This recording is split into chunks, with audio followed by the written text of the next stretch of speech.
Good afternoon and welcome to the Midday News for Wednesday, April 1. I'm Carrie Simpson. A special welcome to our viewers on YouTube, TVJ International in the Cayman Islands and online at onespotmedia.com. Here's what we have in the bulletin.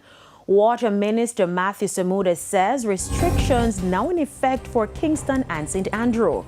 Illegal construction to be tackled in St. Thomas. Thank you for joining us. Now the details. Water Minister Matthew Samuda says the restrictions now in effect for Kingston and St. Andrew are due to the drier than usual conditions for the quarter ending June. Water restrictions came into effect on March 23. Dozens of communities have been impacted. Minister Samuda says the restrictions usually announced in January or February were made following an assessment of the water sources for Kingston and St. Andrew. Since the latter part of December, we've been receiving less rainfall than our 30-year average. The delay in restrictions this year is primarily because of the heavy rainfall associated with Hurricane Melissa. So this is actually later than we would normally have restrictions. The reason you're having restrictions at this point, because you'd usually be predicting that towards the end of April to mid-May, you'd start the May rains, which would give you some reprieve and break the usual drought at this time of the year, is because the WMO, being the World Meteorological Organization, and the CMO have all said we have entered El Nino conditions and are likely to have a drier 3 months than usual. So because we've had particularly low rainfall in St. Mary and the WAG water flows are lower than usual and we're at about 65% at the Hermitage Dam, they felt the need to take steps to ensure that we preserve our use and are circumspect in our use going into June based on the projections. The Kingston and St. Andrew Municipal Corporation is moving to crack down on illegal signage across the corporate area. March 31 marked the last day of the signed concession process, which started January 1st. CEO of the KSMAC, Robert Hill, says effective April 1, the municipal corporation will enforce action to remove delinquent and unapproved signs and billboards, warning property owners and advertisers to comply with municipal regulations. Signs right across Kingston and St. Andrew.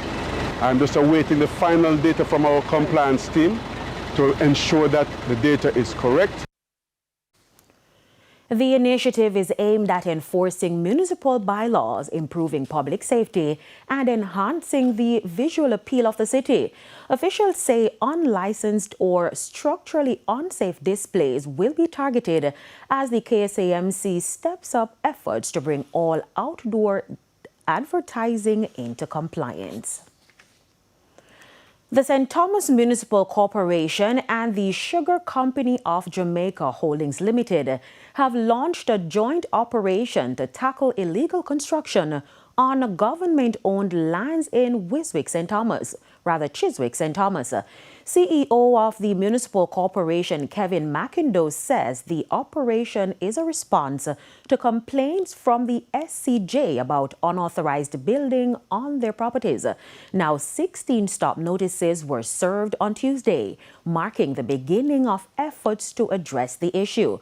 Mr. McIndoe explains that the process starts with serving notices.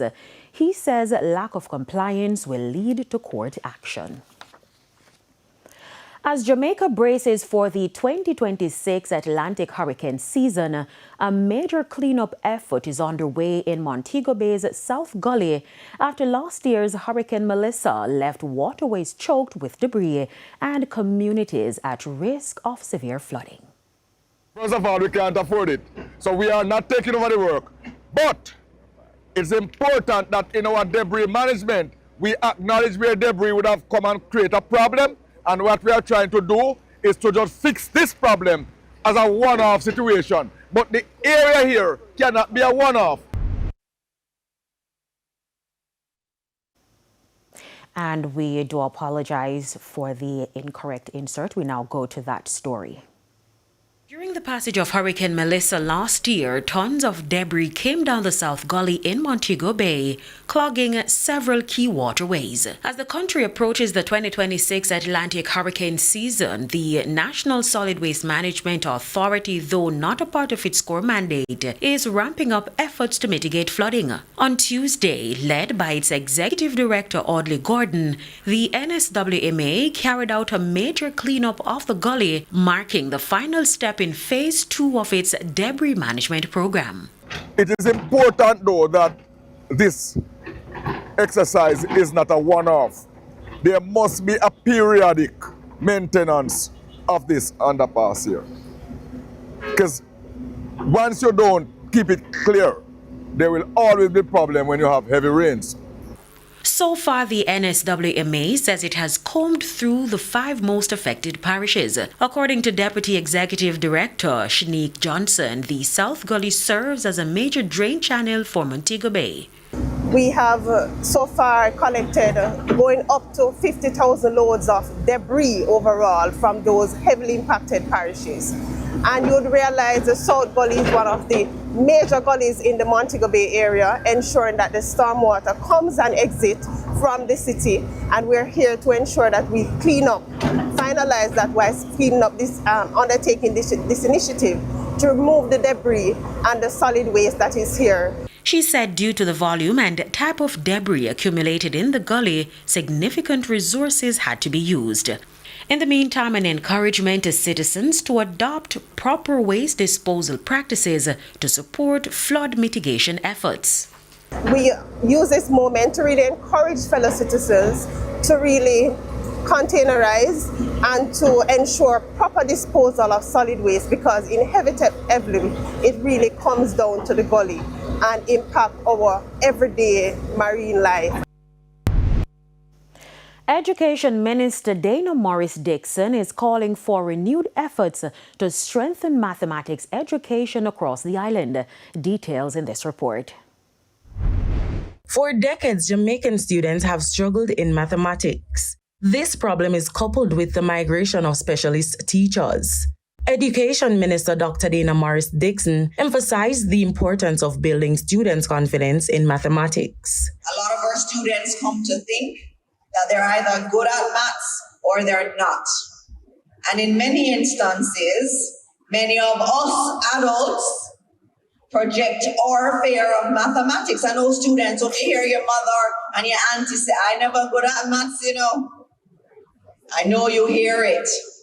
And so as adults, we're projecting our fear of mathematics onto our children. She noted that fear of the subject continues to be a major barrier to success and urged students to adopt a more positive mindset. Mathematics helps us to manage our money. Can you imagine someone who can't do maths trying to manage money?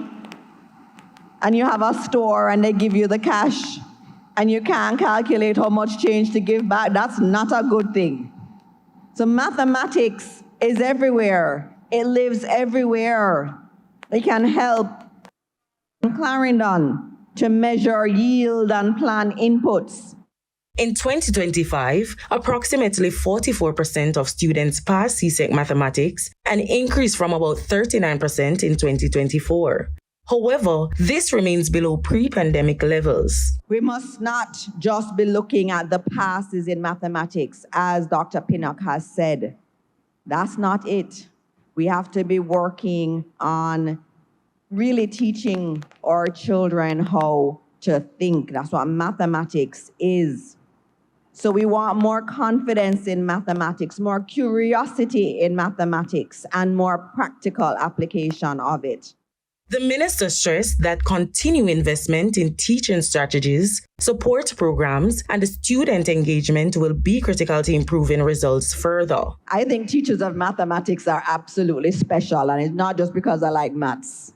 It's because you're really the key to Jamaica being a successful country in the future. The disciplined mind that students are developing because of you is incredible. The Ministry of Education says it remains committed to boosting mathematics performance and ensuring more students succeed in the subject. Yannick Williams, TVJ News.